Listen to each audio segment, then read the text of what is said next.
Good morning students, welcome back to the new session of learning. We are doing BST chapter number 3rd, that is business environment. Okay, and today we are standing on the last topic of the chapter, that is impact of change in economic policy on the business, or you can say effect of liberalization and globalization. Okay, so this heading has two names. You can get question from any of the name. Okay, in the past video we had discussed the new economic policy 1991, that is LPG, liberalization, privatization and globalization, and today we are going to see its effect on Indian business. Our first point is increasing competition. तो we can say that, तो हम लोग increasing competition को ऐसे explain कर सकते हैं कि जब 1991 की पॉलिसी नहीं आई थी उसके पहले की अगर हम बात करें तो जितने भी इंडियन प्रोड्यूसर्स थे या इंडियन मैन्युफैक्चरर्स थे उनकी कंपटीशन किससे थी? इंटरनल कॉम्पिटिटर थे वहाँ पे. Okay, but after LPG that is 1991 के बाद क्या हुआ? उनका जो कंपटीशन है वो बढ़ गया और किसके तक पहुँच गया?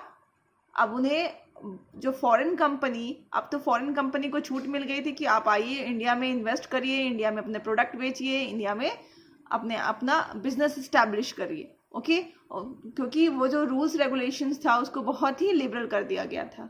ओके, तो ये क्या हो गया? अब वो लोग फॉरेन से आने लग गए अपने प्रोडक्ट के साथ. ओके, और यहाँ पे क्या करने लगे? अपना बिजनेस इस्टेब्लिश करने लगे. ठीक है, तो अब यहाँ के जो ट्रेडर थे, यहाँ के जो मैन्युफैक्चरर थे, उनकी प्रॉब्लम डबल हो गई. एक तो उनको इंटरनल मैन्युफैक्चरर के साथ compete करना पड़ रहा था और दूसरा तो किनके साथ करना पड़ा? जो फॉरेन मल्टीनेशनल कंपनी जो यहाँ पे आ गई उनके साथ भी उनका कंपटीशन स्टार्ट हो गया. ओके, तो यहाँ पे हमारा फर्स्ट जो पॉइंट है वो क्लियर हो गया, इंक्रीजिंग कंपटीशन. इस तरह से उनका कंपटीशन क्या हो गया? इंक्रीज हो गया. अब उनको सरवाइव करने के लिए किससे कंपटीशन करना पड़ रहा था? अपने फॉरेन मैन्युफैक्चरर से भी. Next point is more demanding customer. इसको हम लोग ऐसे देख सकते हैं कि जब 1991 के जब पहले की अगर बात करें तो वहाँ पे हमारे कंट्री में फ्यू प्रोड्यूसर्स थे, बहुत ज़्यादा प्रोड्यूसर्स नहीं थे. There were few producers in a Indian market. Okay, और ऐसी सिचुएशन थी कि वो जो भी प्रोड्यूस करते थे कस्टमर को वही खरीदना पड़ता था. ओके, तो हमारा उस समय का जो मार्केट हम लोग बोल सकते हैं क्या था? प्रोड्यूसर ओरिएंटेड था. मतलब वहाँ प्रोड्यूसर मेन रोल प्ले करते थे. जो भी वो प्रोड्यूस करते थे कस्टमर को बाय हुक और बाय क्रुक उसी को परचेज करना पड़ता था.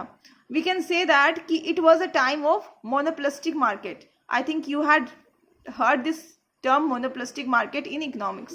ओके, तो उसमें हमारा क्या सिचुएशन थी? मोनोपोलिस्टिक मार्केट था और प्रोड्यूसर ओरिएंटेड हमारा मार्केट था. मतलब प्रोड्यूसर जो भी बना दे आपको वही कस्टमर को वही खरीदना था.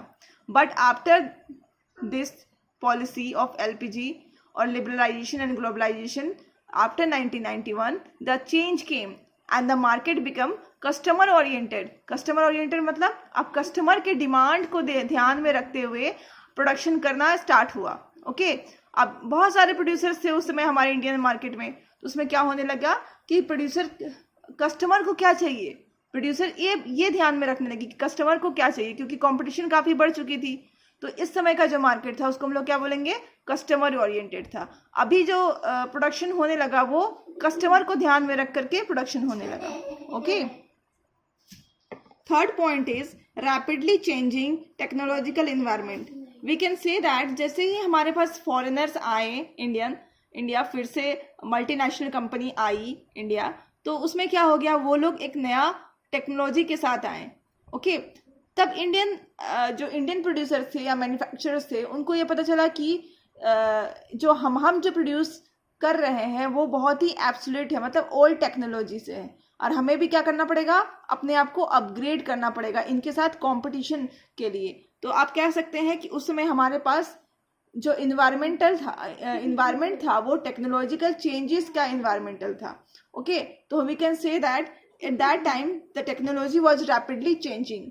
ओके, और अगर आपको सर्वाइव करना है मार्केट में तो आपको उसी टेक्नोलॉजी के साथ डील करना पड़ेगा, उसी टेक्नोलॉजी के साथ आगे बढ़ना पड़ेगा. आपको अपने जो प्रोडक्ट में मैन्युफैक्चरिंग वेज में ओके कस्टमर्स डीलिंग में क्या करना पड़ेगा, चेंजेस लाना पड़ेगा. Okay. 4 is necessity for change. अभी आपको मैंने डिस्क्राइब किया, अगर आपको मार्केट में उस समय प्रोड्यूसर को अगर सर्वाइव करना था तो उनको क्या करना पड़ेगा, लेबर इंटेंसिव से मशीन इंटेंसिव बनना पड़ेगा, जो न्यू टेक्नोलॉजी है उसको अडेप्ट करना पड़ेगा. तो उसमें क्या था, एक चेंजिंग इन्वायरमेंट के साथ चेंज करने का टाइम था. जो चेंज कर रहे थे वो मार्केट में सर्वाइव कर रहे थे, जो चेंज नहीं कर रहे थे वो मार्केट से निकल रहे थे, आउट हो रहे थे. Okay. Next point is need for developing human resources. Okay. उस समय हमारा क्या नेसेसिटी था. इसमें हम लोग देखेंगे कि क्या है need for developing human resources. इसका मतलब होता है कि पहले 1991 के अगर पहले की बात करें तो ऐसा था कि वहाँ पे जो भी मैन्युफैक्चरिंग होती थी, बस वो जो मैन्युफैक्चरर होते थे एक्चुअल जो है उनको बस थोड़ा मोड़ा नॉलेज होना चाहिए, वो मैन्युफैक्चरिंग स्टार्ट कर देते थे. मतलब उस समय जो ह्यूमन रिसोर्सेज थे वो इनएडिक्वेट थे, अंडर ट्रेंड थे, इन स्किल्ड थे. मतलब वो बहुत ही, आप अगर बोलोगे कि कॉम्पिटेंट थे तो वैसा नहीं था ऐसा कुछ भी. ओके. तो अभी क्या हो गया, ये जो चेंज आई उसकी वजह से there was a requirement to develop human resources. और ह्यूमन रिसोर्स को आप कैसे डेवलप करेंगे, उसमें चेंज ला के, उसको ट्रेंड करके, ओके, उसको कॉम्पिटेंट बना करके, ओके, उसको हाईली कॉम्पिटेंट बना करके, ताकि वो स्पेशलाइज्ड बन जाए किसी भी मैन्युफैक्चरिंग लेवल को टैकल करने के लिए. तो यहाँ पे आप देख सकते हैं क्या हो रहा है, there is a need for development of human resources. Okay. Then next point is market orientation.